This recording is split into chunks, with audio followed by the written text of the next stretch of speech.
Hey everyone, welcome to another episode of Walk the Talk with Kurt and Chelsea. Chelsea is not here right now, so you got just me today. And I thought I'd take this time to actually dive into what Grow, Prepare, Live actually is. So a lot of people, you might not have seen me speak before. You might not have taken any of my coaching sessions. You might not have followed us on social media for very long. So I thought that I would take this time into really just diving into what that actually means, what that is, what's the concept behind that. So if you obviously follow me on social media, you'll see that everything is at Grow, Prepare, Live. And really that concept came out of my own struggles in my own past. And when I really started to take a look at my own life journey from where I was to where I'm at today, it was boiled down to three basic areas. And so whenever I was developing a presentation to go speak in public, when I was developing my mindset coaching course, my personal development course, I really wanted to make it easy for people to remember, for one, but to also implement in their own lives and really just start, taking a look deeper into the questions that they need to be asking themselves, or maybe just get them to that next step in their own lives. So today I want to dive into that a little bit deeper on what Grow, Prepare, Live actually is. Alright guys, so the first area that I talk about in my presentation and also in my coaching is growing from your past. Now, in this area, I get you to identify what are those hurdles, what are those roadblocks, what are those things that are really holding you back from taking that next leap in your life, what is stopping you from moving forward with becoming the better version of yourself. So in this area, like in my presentation, I talk about not letting your past mistakes, failures, people, and events define you. Okay, so we all have these stories that we've lived in our past, whether they're good or bad, and that helps us live the life that we are, or where we're at today. And so I really want you to really identify, what is the story that I'm telling myself? What is my limiting belief? What is stopping me from getting to that next level? And so this was an area that I struggled with a lot in high school, college, even through my 20s and stuff. It was something that I was really struggling with because my parents were divorced. I lost a brother to suicide when I was 16. My dad struggled with alcohol. My brother struggled with alcohol as well. But that's what I was seeing, and so I was a product of my past. And I struggled with watching them and the way that they were coping with things, and that just carried over into my own life. And my dad eventually passed away, when I was 24. And so again, I went back to my old habits. I went back to those things that weren't so good. And so I struggled with depression. I struggled with alcohol. I struggled with anxiety. What's the next thing that's going to go wrong in my life? And so those were my beliefs. That's what was holding me back from moving forward in my life. And at some point, I always tell people, you have to accept your past and you have to learn from those situations. You have to grow from those situations. You have to see these things as actual learning tools. Your mistakes and failures, they're there to teach you, to make you better, to make you stronger, to make you smarter. They're there to actually help you learn in life. And so once you are able to accept your past, you can actually learn how to actually fix those situations. How do we move forward from them? So that's what I really want you guys to identify, and this is what I hope people identify, is what is actually holding me back.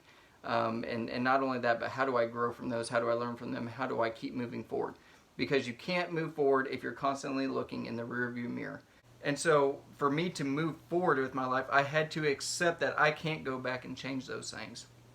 No matter how bad you want to in certain cases, you just can't. You can't go back and change the past. So you have to learn from those situations to make you stronger, to make you better, and to keep moving forward in life. This is what all the grow from your past is all about, teaching you how to overcome, identify those, and then overcome those past struggles that are still holding you back. So that is the first area that I talk about. The second area is prepare for your future. Now, once you have identified those past objects or those past events, those mistakes, whatever the case may be, you can now start looking forward to your better future, okay?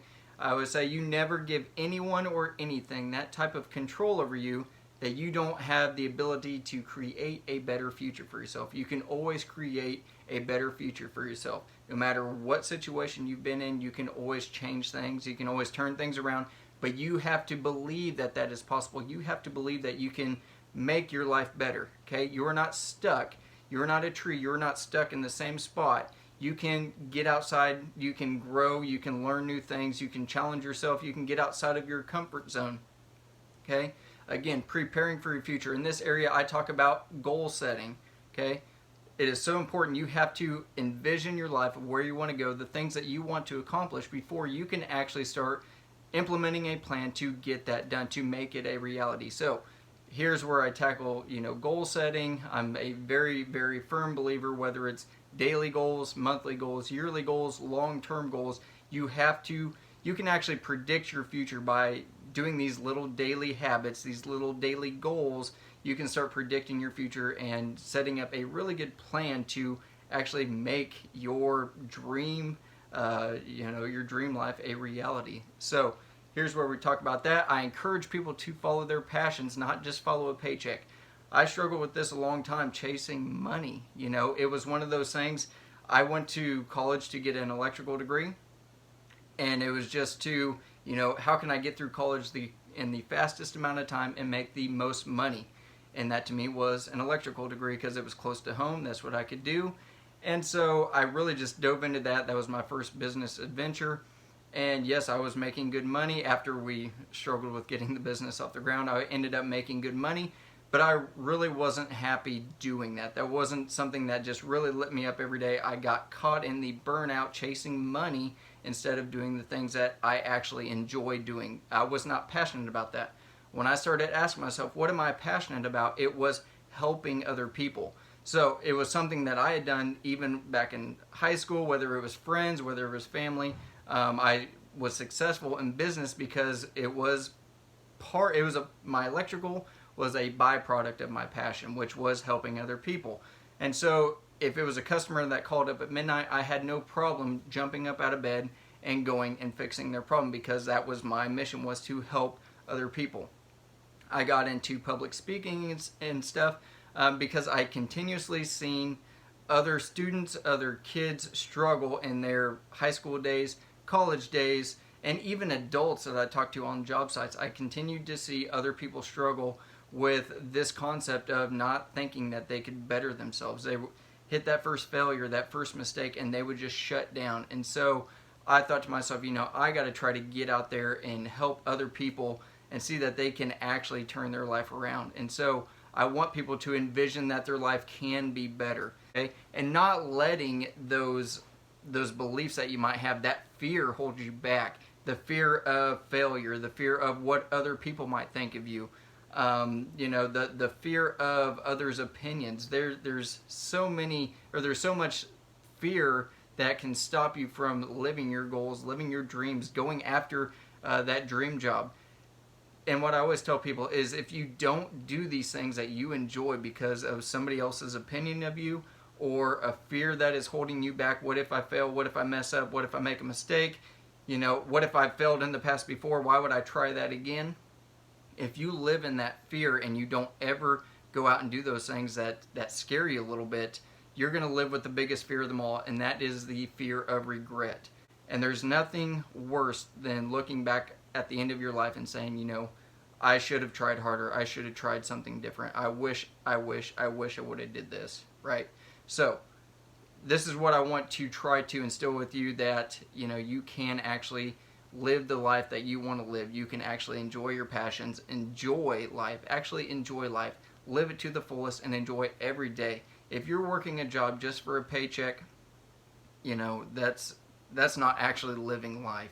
Okay, you spend so much time at your jobs that, you better enjoy what you're doing. If you're going to do something for 40 or 50 hours a week for 30 years, you better enjoy what you do. So I encourage you to follow your passions. And in my program, this is what I cover. I actually get you to set up the daily goals, the yearly goals, all that, follow your passions, and really just kind of dive into this area a little bit deeper. So that is prepare for your future. And then we dive into living in the present. Okay, in this area, this is what makes or breaks people.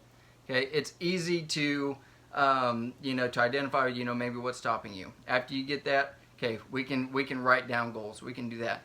This is the hard part that people struggle with, living in the present. Okay, And so that is where you actually take action. You actually start implementing these small daily habits, these small daily things that add up over time, but they require work. They require you to consistently do these small actions daily, okay? Especially if you are trying to change something that you've been doing for one way for the last 20, 30 years, break a bad habit. It is very hard to change that mindset, okay? It is very hard to get yourself to turn around those bad things that you've been doing into something good, something positive, okay? We are actually rewiring your brain by your daily actions and making them consistent. So this is the hard part where people actually have to put in physical work. They have to put in mental work. It is exhausting at times. But if you can consistently do this every day, you will get to those goals that you are trying to achieve. You will make progress every day, okay?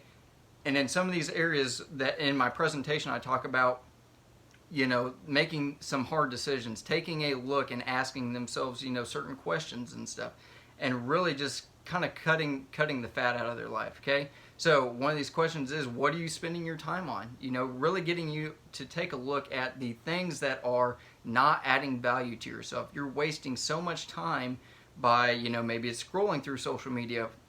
Hey, if you're on social media like we are, yes, we do spend time on social media posting videos, making content like this for you guys to consume.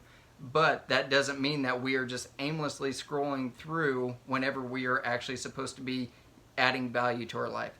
Some ways that you can do this is reading books, finding mentors.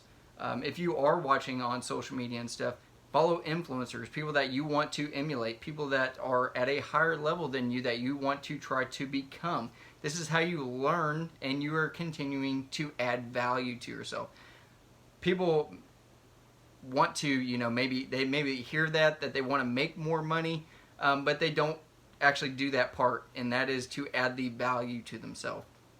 So for me, whenever I was starting my electrical company, I wanted to obviously make an income. I had to provide, for our employees and stuff.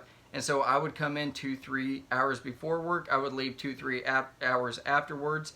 I was reading books at that time. I was, scrolling through the internet, watching every kind of video I could learn. Because we got into projects that I'd never seen before. I'd never done anything like that. And so I was really struggling with, how do I learn this stuff so I can keep this business afloat and keep getting into bigger and bigger projects. I started reaching out, again, reading books, watching videos. I started reaching out to other people in the industry and saying, hey, how do you do this? How does this work? How have you done this in the past? What are some ways that we can make this faster? And so that's what I really started to do, and it worked. It worked. I continued to add value to myself. The same thing whenever I was going through struggles. How did other people get through these struggles? How did they overcome this? How did they get through this part? And that's the people that I was actively seeking out to see, what was working for them.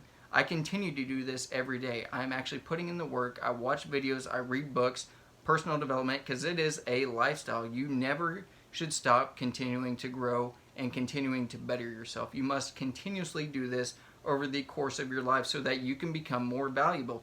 If you want to make more money, you have to make yourself more valuable.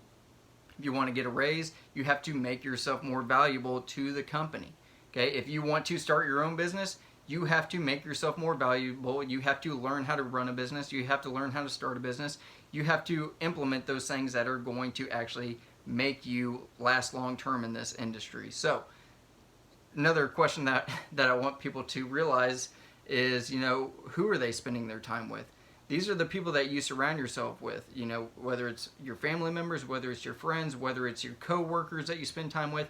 If it's the people that you follow on social media, this is the news that you watch, this is the radio, the type of music that you listen to. All these things affect your life. If you don't, take account into the things that, again, are adding value to yourself, if you have people that are continuously putting you down, saying little things that, over time are, really just kind of hurting your self-confidence or your self-esteem, if they're not actually there to help support you towards your goals and towards your bigger vision in life, then it's probably time to cut ties. It's really hard for people to want to, or to have to cut ties with friends that they've known for years and years and years, or certain family members at times. But again, if they are costing you your own mental health, physical health, if they're not helping you become better, then it's probably time to cut ties. So I would encourage you to take a look at the people that you are surrounding yourself with. This is why I follow people on social media. I may not be able to physically be beside them, but they're at the level that I want to try to get to at some point. And so this is why I follow them. This is why I consume their content. I'm watching them every day. How are they living at that higher level that I want to try to get to? So again, asking yourself these questions: who are you surrounding yourself with? Who are you spending your time on? And then actually taking a look at, what do I need to do? Okay, so along with that, one of the last questions that I like to leave people with is, I have a quote from Les Brown that I put up on when I give my presentations, and it is, many people will leave this earth without anyone knowing they are even here, without even living or contributing. The graveyard is the richest place on earth. And it is so true. There are so many people that aren't going after their goals, that aren't going after their dreams. And I want to be that spark. I want to be that motivation. I want to be that inspiration for others to get out and actually chase their dreams, to live their dream life. Again, I don't want anybody to get, they call it the rocking chair method. I don't want anybody to get at that 65, 66, somebody in their 70s, sitting in their rocking chair at home and looking back on their life and say, man, I wish I would have tried something. I wish I would have did that thing that I always wanted to do. If you ever go to a nursing home, this is something that if you start really asking people, what do you regret most in your life? And they will just have a list of things that they will come up with. And so it's really hard to hear people. You can actually hear the pain in their voice when they start telling this stuff. And so I want to live in the present. I want to be here right now. I want to be doing the things that I want to do right now. I want to be traveling. I want to be spending time with my family. I want to be doing the small daily things that I enjoy, taking care of my physical health, my mental health, the things that are actually going to make me better. So I encourage you guys, if this resonates with any of you, the Grow, Prepare, Live, this is kind of what it's about. But if this resonates to you and you guys want to really just kind of take that next step in your life, I would love to dive into these areas with you deeper if I can, help support you with our coaching program. It's something that I am truly passionate about. I don't do this, really, it's not about the money. It's not about that. I really want to try to help people get to that next level and find their own joy and happiness. That's our biggest thing whenever we started to do this, was we want to help promote health and happiness, health and wellness to everybody. And so if we can help you out in any way that we can, whether that's your physical health, mental health, trying to help you reach your goals and get you to that next point in your life, feel free to reach out, ask questions, hit that like, subscribe button, share with others so we can help inspire others. We want to try to help get our message out there to help people that actually need it and are really committed to making that change in their life. So if you've enjoyed this, I appreciate your time, appreciate you listening, and feel free to reach out, ask questions, guys. Thanks.